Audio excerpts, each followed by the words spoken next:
Hello friends, మనందరి favourite serial ఇల్లు ఇల్లాలు పిల్లలు ఎపిసోడ్స్ రోజు రోజుకు ఎంత ఉత్కంఠభరితంగా మారుతున్నాయో చూస్తున్నాం కదా. సాగర్ ఉద్యోగం వెనుక ఉన్న 25 లక్షల రూపాయల గుట్టు రొట్టైనప్పటి నుంచే ఇంట్లో వాతావరణం నిప్పులు కొలుములా మారిపోయిందే. ఒకవైపు అమూల్య విశ్వక్ల పెళ్లి వ్యవహారం రామరాజుకి కంటి మీద కునుకు లేకుండా చేస్తుంటే, వీటన్నింటి వెనుక ఉండే ఇంటిని ముక్కలు చేయాలని చూస్తున్న అసలు సూత్రధారి ఎవరో? అవును ఫ్రెండ్స్, మీరు ఊహించింది కరెక్టే, మన శ్రీవల్లి. కానీ శ్రీవల్లి వేస్తున్న ఈ చీకటి కుట్రలో, పన్నుతున్న పన్నాగాలో మన ఇంటి ఎలవేల్పైన వేదవతి కంటపడితే ఎలా ఉంటుంది? వల్లి అసలు రంగు వేదవతికి తెలిస్తే ఆ ఇంట్లో జరిగే ప్రళయం ఎలా ఉండబోతోంది? ఈరోజు మనం ఆ ఊహించని మహా ట్విస్ట్ గురించే మాట్లాడుకోబోతున్నాం. వీడియోని ఎక్కడ స్కిప్ చేయకుండా చివరి వరకు చూడండి, ఎందుకంటే అసలు సిసలైన డ్రామా ఇకపైన మొదలు కాబోతోంది. అలాగే మన ఛానల్ని ఇంకా సబ్స్క్రైబ్ చేసుకోకపోతే వెంటనే సబ్స్క్రైబ్ చేసుకొని పక్కనే ఉన్న బెల్ ఐకాన్ను నొక్కేయండి. ఫ్రెండ్స్, ముందుగా మనం ఒల్లి వేసిన మాస్టర్ ప్లాన్స్ ఏంటో ఒకసారి చూద్దాం. సాగర్ 25 లక్షల రూపాయలు ఇచ్చి ఉద్యోగం కొన్న విషయం ఇంట్లో వాళ్ళందరికీ తెలిసేలా చేసి రామరాజు ముందు సాగర్ను దోషిగా నిలబెట్టింది మన వల్లినే. నర్మదకు ఈ నిజం తెలిసేలా చేసి ఇంట్లో వాళ్ళ మధ్య చిచ్చు పెట్టింది. అంతటితో ఆగిందా? లేదో అటు అమూల్య విశ్వక్ల పెళ్లి విషయంలో కూడా పరోక్షంగా ఎన్నో అడ్డంకులు సృష్టిస్తూ రామరాజు వేదవతులకు మనశ్శాంతి లేకుండా చేస్తోంది. పైకి మాత్రం ఏమీ తెలియనట్టు పతివ్రతల కుటుంబం కోసం ప్రాణాలిచ్చే మనిషిలా నటిస్తూ అందరినీ మోసం చేస్తోంది. ముఖ్యంగా వేదవతి నమ్మకాన్ని వల్లి ఒక ఆయుధంగా వాడుకుంటోంది. కానీ వల్లికి తెలియని విషయం ఒకటి ఉంది. వేదవతి కళ్ళు కప్పి ఈ ఇంట్లో ఏదీ జరగదనే. పాపం పండిన రోజు ఎవరైనా దొరికిపోవాల్సిందే. వల్లికి కూడా ఆ రోజు రానే వచ్చింది. రాబోయే ఎపిసోడ్స్లో జరగబోయే ఆ సీన్ ఎలా ఉండబోతుందంటే, ఇంట్లో అందరూ పడుకున్న రాత్రి సమయంలో వల్లి రహస్యంగా ఎవరితోనో ఫోన్ మాట్లాడుతుంటుంది. అప్పుడే వల్లి తన ప్లాన్స్ గురించి, సాగర్ని ఎలా ఇరికించిందో, అమూల్య పెళ్లి విషయంలో తాను ఆడుతున్న గేమ్ గురించి ఫోన్లో తన మనిషికి గర్వంగా చెబుతూ మురిసిపోతూ ఉంటుంది. ఇంట్లో వాళ్ళందరూ నా చేతిలో కీలుబొమ్మలో, ఆ వేదవతికి ఏమీ తెలియదు, నా ప్లాన్తో ఈ ఇల్లు ముక్కలు కావడం ఖాయమని వల్లి ఫోన్లో మాట్లాడుతుండగా అప్పుడే నీళ్లు తాగడానికి వచ్చిన వేదవతి ఆ మాటలు వింటుంది.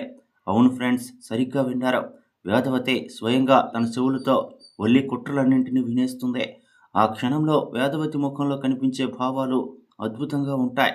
ఒకవైపు తన ప్రాణంలో చూసుకున్న కోడలో ఇలాంటి ద్రోహి అని తెలిసిన బాధ, మరోవైపు తన కుటుంబాన్ని నాశనం చేయాలని చూస్తోందన్న కోపం. వేదవతి చేతిలో ఉన్న నీళ్ల గ్లాసు కింద పడి పగిలిపోతుంది. ఆ శబ్దానికి వల్లి ఉలిక్కిపడి వెనక్కి తిరుగుతుంది. అక్కడ గుమ్మం దగ్గర కాళీమాతలా నిలబడి ఉన్న వేదవతిని చూసి వల్లి గుండె ఆగిపోయినంత పని అవుతుంది. ఇక ఇక్కడి నుంచి మొదలవుతుంది ఫ్రెండ్స్ అసలైన యుద్ధం. వేదవతి వల్లి దగ్గరకు వేగంగా అడుగులు వేసుకుంటూ వెళ్ళి వల్లి చెంప పగిలిపోయేలా లాగిపెట్టి ఒకటి ఇస్తుంది. ఆ దెబ్బకి వల్లి కింద పడిపోతుంది. ఇంట్లో వాళ్ళందరూ ఆ శబ్దానికి నిద్రలేచి పరిగెత్తుకుంటూ హాల్లోకి వస్తారు. రామరాజు, సాగర్, నర్మద, అమూల్య అందరూ అక్కడ జరిగేది చూసి షాక్ అవుతారా. ఏమైంది వేదవతి, కోడలి మీద ఎందుకు చేయి చేసుకున్నావని రామరాజు అడుగుతాడు. అప్పుడు వేదవతి వల్లి వైపు కన్నెర చేస్తూ చూస్తూ, ఇది నా కోడలు కాదంటే, మన కొంప ముంచడానికి వచ్చిన శని, ఇంటి దీపం అనుకుంటే మన ఇల్లే తగలబెట్టడానికి చూస్తున్న రాక్షసనే వేదవతి గర్జిస్తుంది. అప్పుడు వేదవతి ఒక్కొక్క నిజం బయట పెడుతుంది. సాగర్ 25 లక్షల విషయం నాటకమాడే రామరాజుకు తెలిసేలా చేసింది ఈమె అని, అమూల్య పెళ్లి విషయంలో పండిన పన్నాగాలన్నీ సవివరంగా అందరి ముందు పోసగుచ్చినట్లు చెబుతుంది. ఒల్లి పైకి వేసుకున్న ముసుగును వేదవతి ఒక్కొక్కటిగా తీసేస్తుంది. నర్మద అయితే ఈ నిజాలు విని కుప్పకూలిపోతుంది. అక్క, నువ్వా ఈ పని చేస్తుంది? మా జీవితాలతో ఆడుకున్నావని నర్మద కన్నీరు మున్నీరు అవుతుంది. వేదవతి చెప్పిన నిజాలు విన్న రామరాజు ఒక్కసారిగా మౌనంలోకి వెళ్ళిపోతాడు. తన కుటుంబం మీద ఎంత పెద్ద కుట్ర జరిగిందో అర్థమై ఆయన ఆవేదనకు గురవుతాడు. వల్లి తన తప్పు కప్పిపుచ్చుకోవడానికి, అత్తయ్య నేనేమీ చేయలేదు, ఇదంతా అబద్ధమని ఏడుస్తూ నాటకమాడటానికి ప్రయత్నిస్తుంది.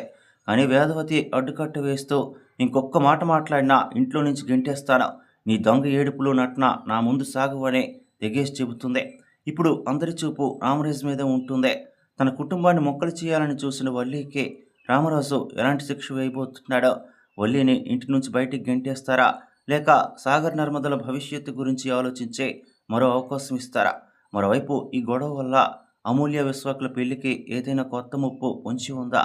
ఎందుకంటే వల్లి సైలెంట్గా వెళ్ళిపోయే రకం కాదు. ఇంటి నుంచి గెంటేస్తే ఆమె పగబట్టి మరింత భయంకరంగా తిరిగి వచ్చే అవకాశం ఉంది. సో విన్నారు కదా ఫ్రెండ్స్, రాబోయే ఎపిసోడ్స్లో వేదవతి ఒల్లికి బుద్ధి చెప్పే సీన్ మాత్రం టీఆర్పీలు బద్దలైపోవడం ఖాయం.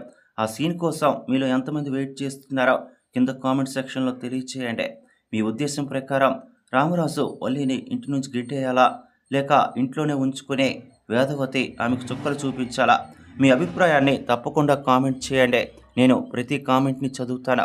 ఈ వీడియో మీకు నచ్చితే లైక్ చేయండి, మీ ఫ్రెండ్స్ అండ్ ఫ్యామిలీస్తో షేర్ చేయండి. ఇల్లు ఇల్లాలు పిల్లలు సీరియల్కి సంబంధించిన ఇలాంటి మరిన్ని ఇంట్రెస్టింగ్ అప్డేట్స్, ప్రోమో రివ్యూస్ కోసం మన ఛానల్ని సబ్స్క్రైబ్ చేసుకోవడం మాత్రం మర్చిపోకండి. మరో ఇంట్రెస్టింగ్ అప్డేట్తో మళ్ళీ మీ ముందుకు వస్తాను. అంతవరకు సెలవు. Thanks for watching.